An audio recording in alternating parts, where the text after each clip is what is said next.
I tried to, like everyone, to figure out what to do with my paper, which is far too long to read or to present in detail. Some people chose to present part. I decided to go on the opposite strategy. I'm going to actually cover significantly more material that is covered in my paper, which means that my presentation is going to be, to put it politely, sketchy. I mean, I guess you could come up with other less flattering terms for it. The reason that I decided to do that is after the conversations last night about metaphysics in the Bible, I thought that it might be useful to try to give a somewhat broader view of the biblical metaphysics as I understand it. My paper covers, I don't know, something, my paper, which is called Truth and Being in the Hebrew Bible, it covers something like half of the material that I'd like to describe, that I'd like to sketch for you. I think that the issue of the biblical metaphysics is it's one of the most interesting and one of the most important things that I think can be discussed with respect to the Bible. It's also highly controversial. It's, in my opinion, not, if we take David's proposal that we distinguish those things that are philosophical in the sense that the author or authors sat down with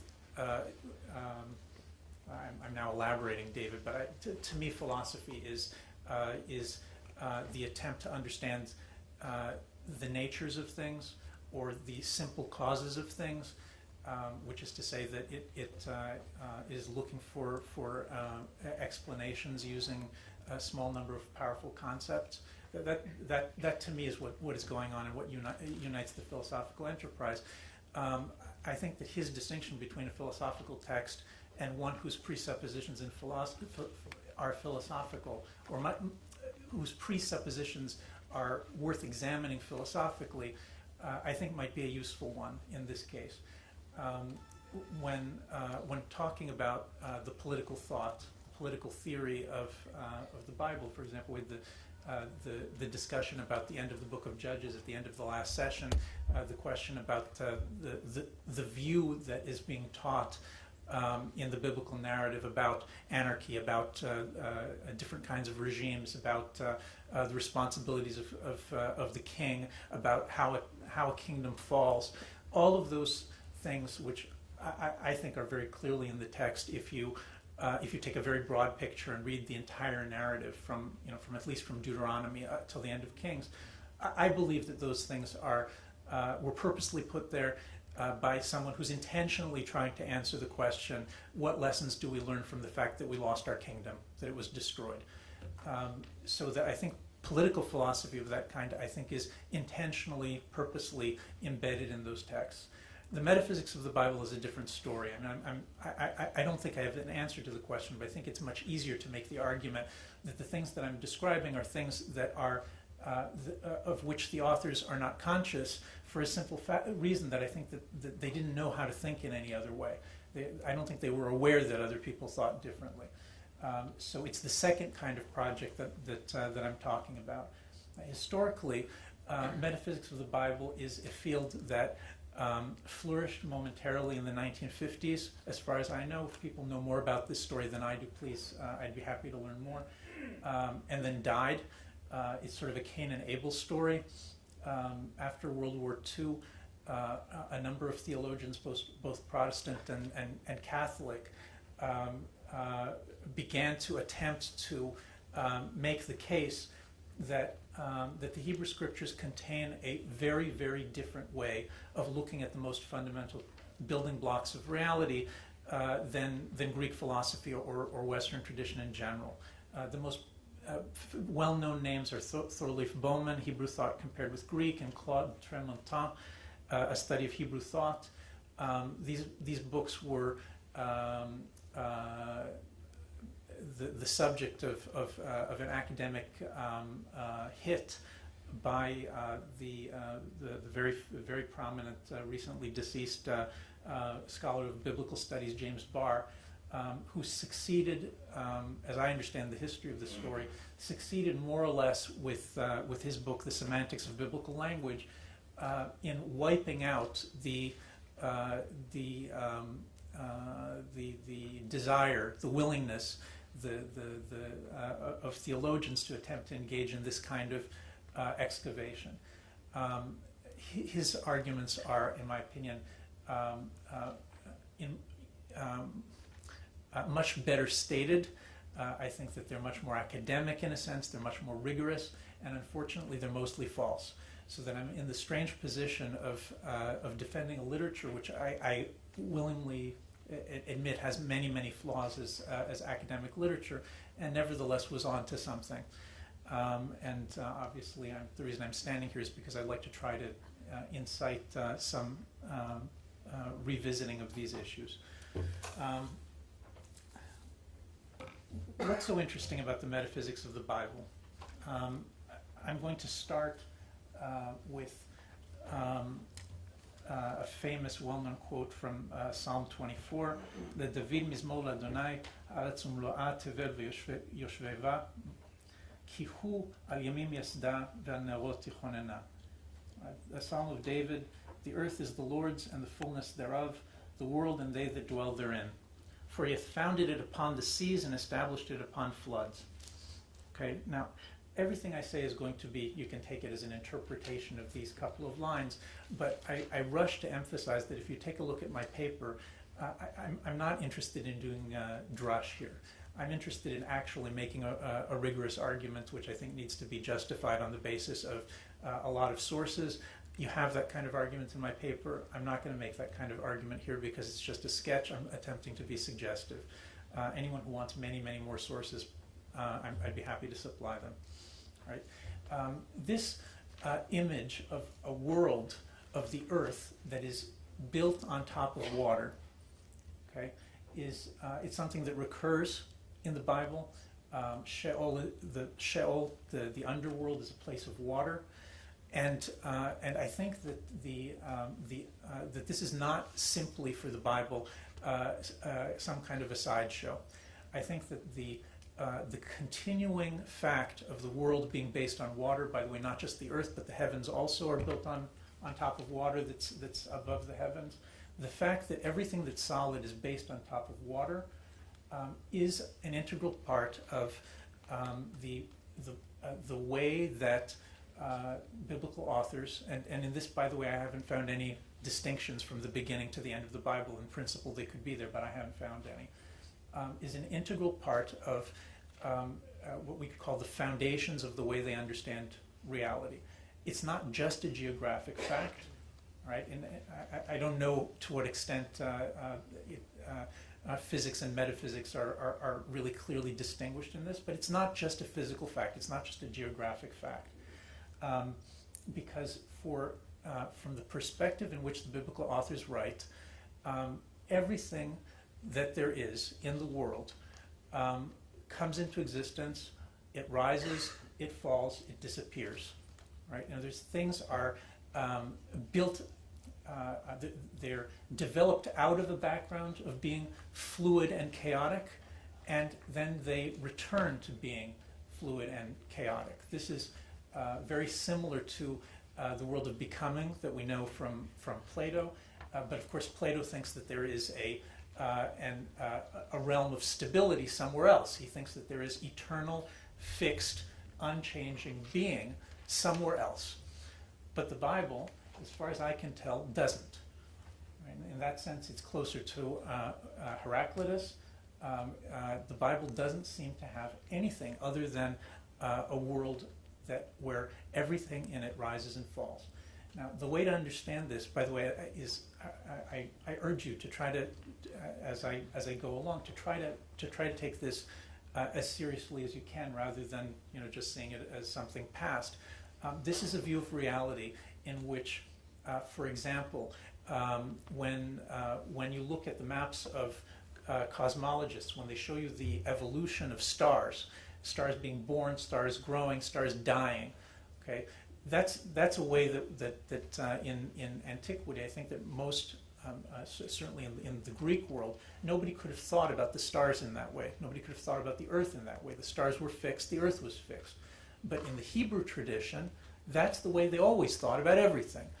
Okay, that even the stars, even the earth, are explicitly things that arise, and the implication is, it's not just an implication. In the prophets, we often see rhetoric of the stars have fallen, the earth has fallen, the mountains have melted.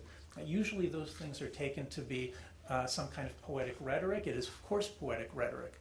But the reason that the prophets think that the stars, the mountains, the earth itself, that absolutely everything can be described as shaking, as trembling, as melting, as disappearing, is because if you try to track existence, if you try to track being in the Bible, if you try to pursue how is it that things are in the Bible, and here these are things that are not original to me when I'm describing.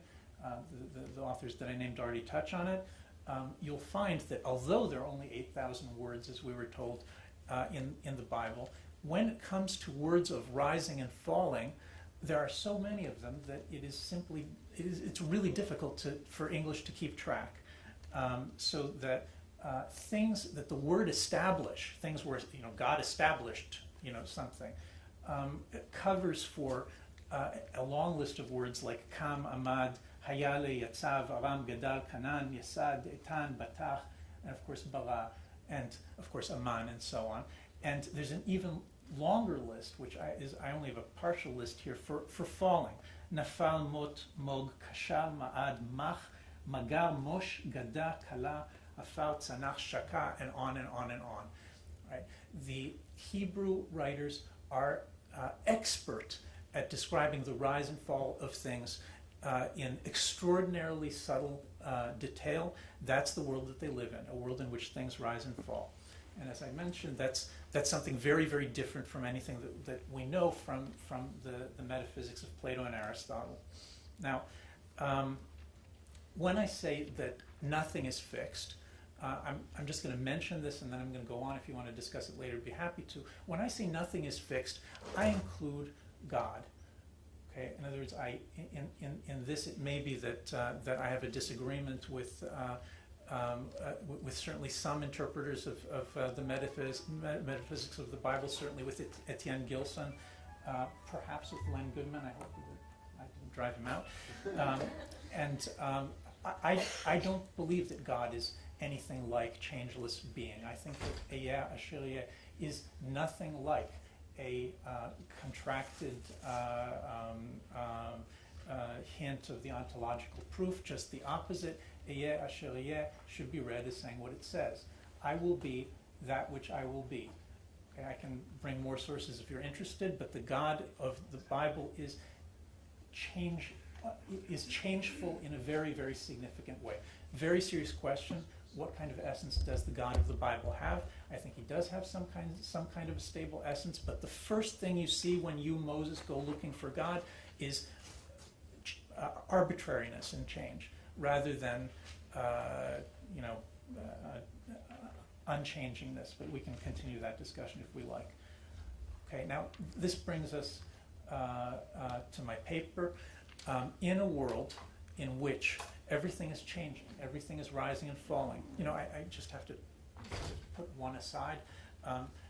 It's true that what I'm describing sounds kind of mushy and imprecise.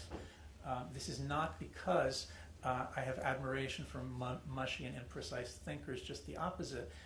I think that especially when you're dealing with things that are not stable, things that are about becoming rather than about stable being, the responsibility is to be even more precise.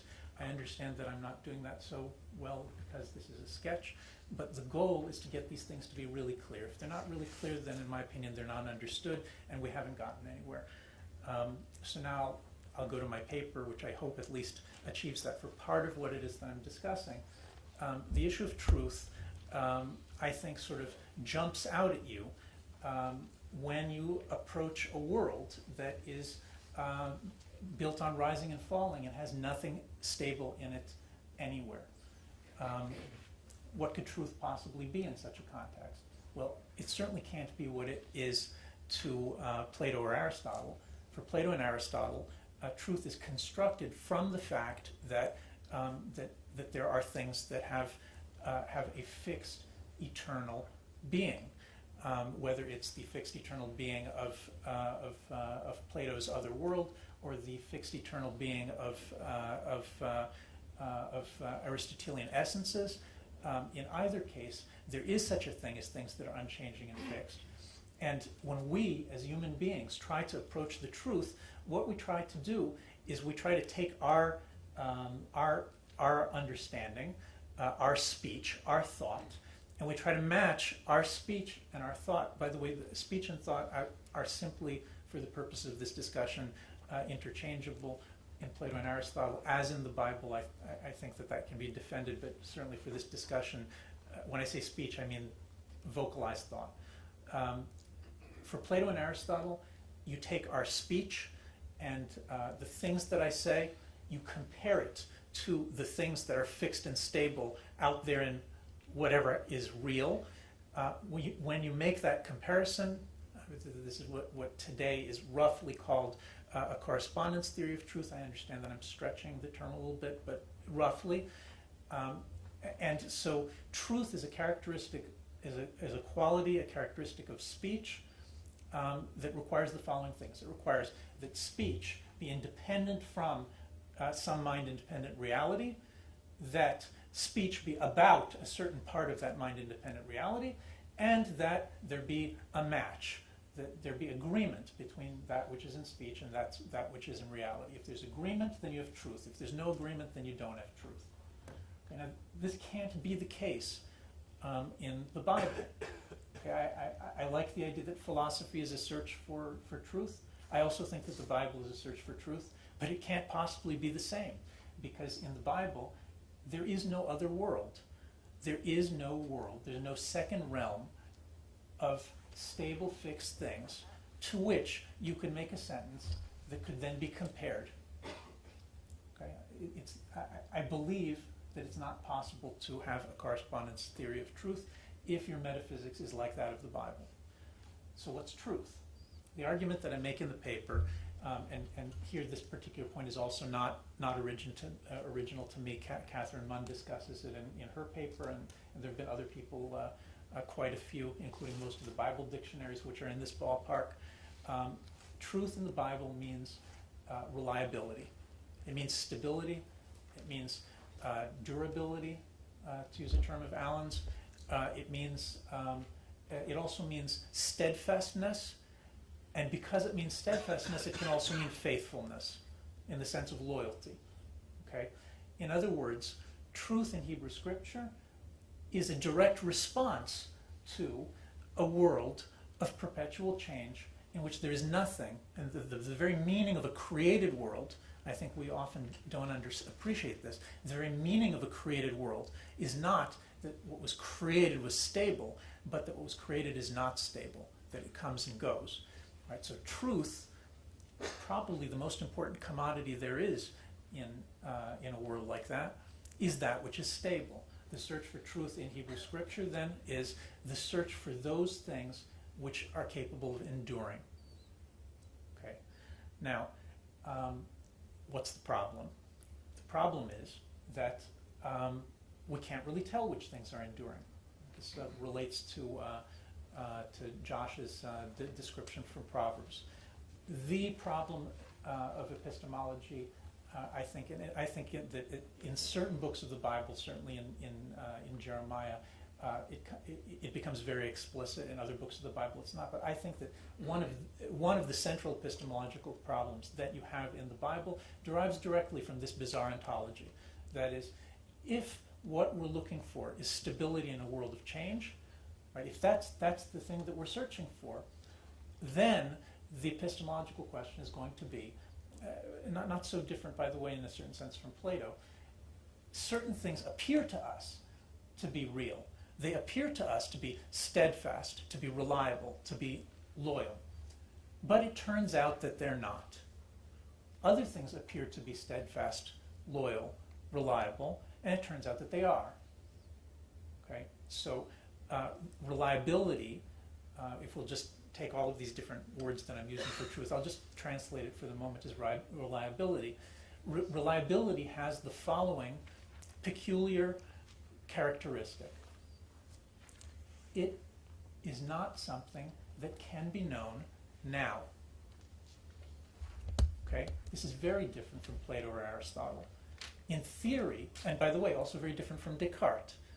In theory, if I have an idea of something in speech or thought, and there's something in reality, if I could compare the thought thing to the real thing, and it turns out that they match, I could know right now if what I think is the truth or not.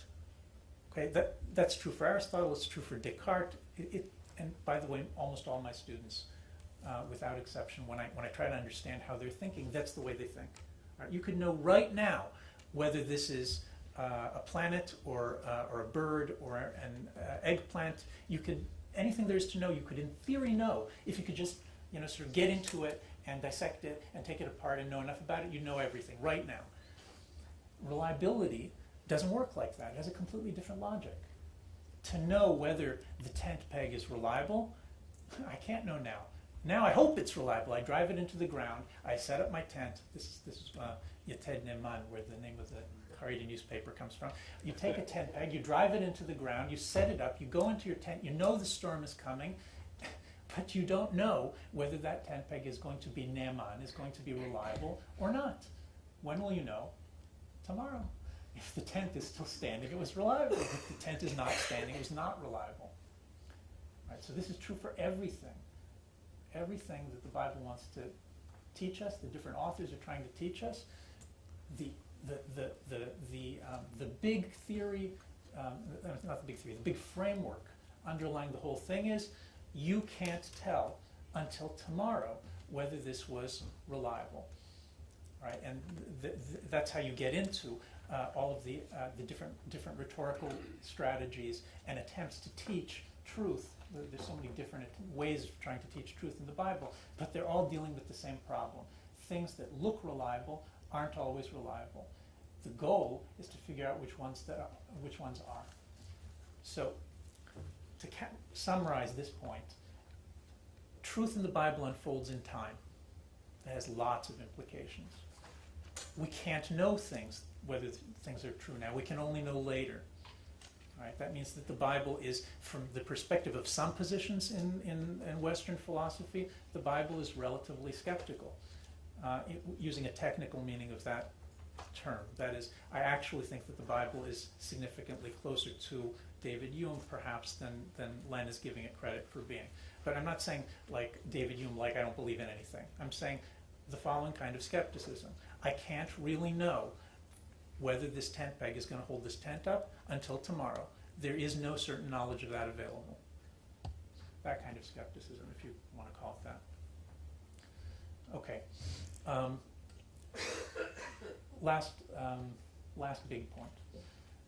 This is also in my paper. Okay, thank you.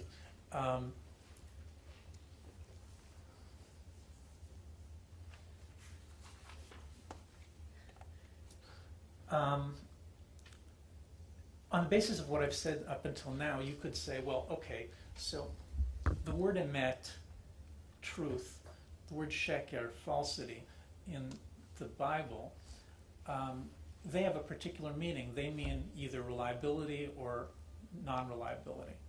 I think things that are true are reliable, things that are emet are reliable, things that are sheker, false, are not reliable. But why should we even use the words true and false just because King James did? I mean, we could just say there's no relationship between reliability in the Bible and truth in Greek thought. Then you'd be in the interesting position of saying that the Bible doesn't believe in truth at all because there is no other term that you could use.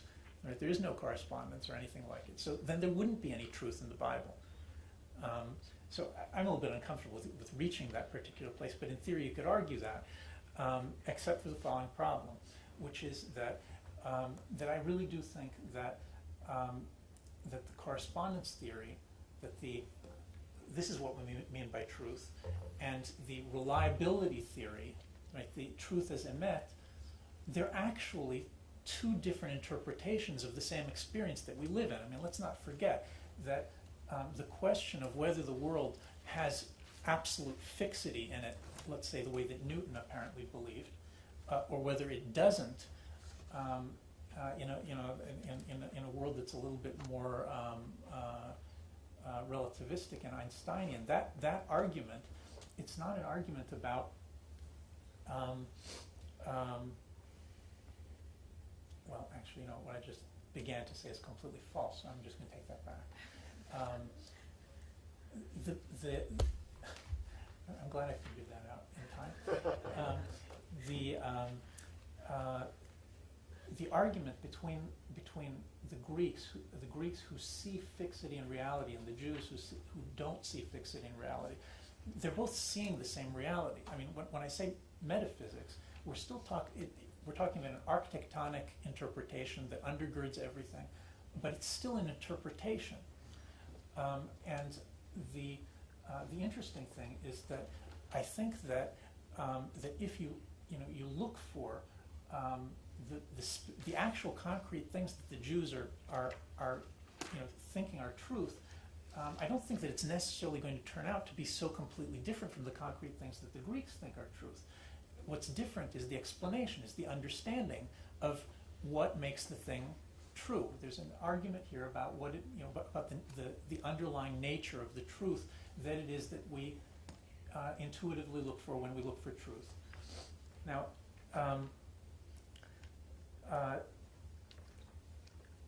there is true speech, truth and falsity in speech in the Bible. I didn't say this explicitly before, but I guess it was implicit, and I argue this at length in my paper. Truth in the Bible, the paradigm cases of truth in the Bible is objects, true objects, objects which are reliable, like the tent peg. If a horse is reliable for bringing you to victory, then the horse is true, is emet for the sake of victory. If it's false, if it's unreliable, then it's false for the sake of victory. If a seed grows up to be the vine that you thought it was going to be, then it's a true seed. If it fails to grow to be the vine that you thought it was going to be and turns into something else, then it's a false seed. The paradigm case of things that are true and false in the Bible is not speech but objects. But that's really, that would make it very different from what's going on in Greek philosophy. But it's much more complicated. Why? Because in Hebrew, it turns out that the same word that is used for objects is also the word that's used for words. Okay, this is where I think things simply just get really wild and don't sound anything like anything we know from Greek metaphysics anymore. There's one word in Hebrew, the word davar, which is both the principal word, overwhelmingly. It has almost no, there are other words, but it's the overwhelming favorite word to be used in describing objects or things. It's the word davar. Similarly, there's one word which is the runaway favorite word used for describing words with no competitors, and it's the same word, the word davar. Okay? For James Barr, this kind of an argument of, maybe there's a metaphysical issue here, is something that he swats down without even being willing to consider it. He has a principle. Language cannot be a reflection of different mindsets or different metaphysics. I think that if we adopt James Barr's view, we end up simply not being able to understand the Bible at all. The reason I say this is because all of the dictionary attempts, like Evan Shoshan, to take the 2,000 places where the word davar appears and divide them into those cases where it means word and those cases where it means thing, completely fail. There are many cases where it seems to mean thing, and there are many cases where it seems to mean word, and there are, I haven't tried to count, but there are certainly hundreds and maybe 1,000 where the context is completely ambiguous between the two. In other words, it's not two different definitions that are separable, it's a bell curve, and in some huge number of the cases, You can't distinguish when the word davar appears, like when it says that, in my paper I bring a whole number of examples, when it says that Sarah tells Abraham that she wants him to get rid of Hagar and Ishmael, and Abraham gets really steamed about this. It says that in the Hebrew, it says really steamed. Abraham gets he's really disturbed by this. It says that the davar is the thing that disturbed him. Now, what's the davar? Is it the thing that Sarah said, or is it the proposal, the actual thing she's talking about, right? What's represented in her words, the thing that she's saying, throw them out. Which one is it? And I bring a whole bunch of examples like this in the paper. There's no way to tell. And the reason that there's no way to tell, I propose, is because the Bible doesn't tell. In other words, there is no distinction between word and object in the Bible. In order for there to be no distinction between word and object in the Bible, we have to be able to do the following thing. We have to be able to take, again, that dualism of thought and world, dualism of speech and reality, which exists in Plato, in Aristotle, in Descartes, in Locke, in Kant, and in all my students, almost without exception. You have to take that thing and you have to be willing to do something like this. Right? You have to be willing to say that in the biblical metaphysics, the davar is something intermediate, right? Because there's no other realm. There's no fixed realm to which speech can be compared to. There's only one realm. Dvarim, things, exist only in one place, and that's an intermediate place between what we think of as thought and what we think of as mind-independent objects.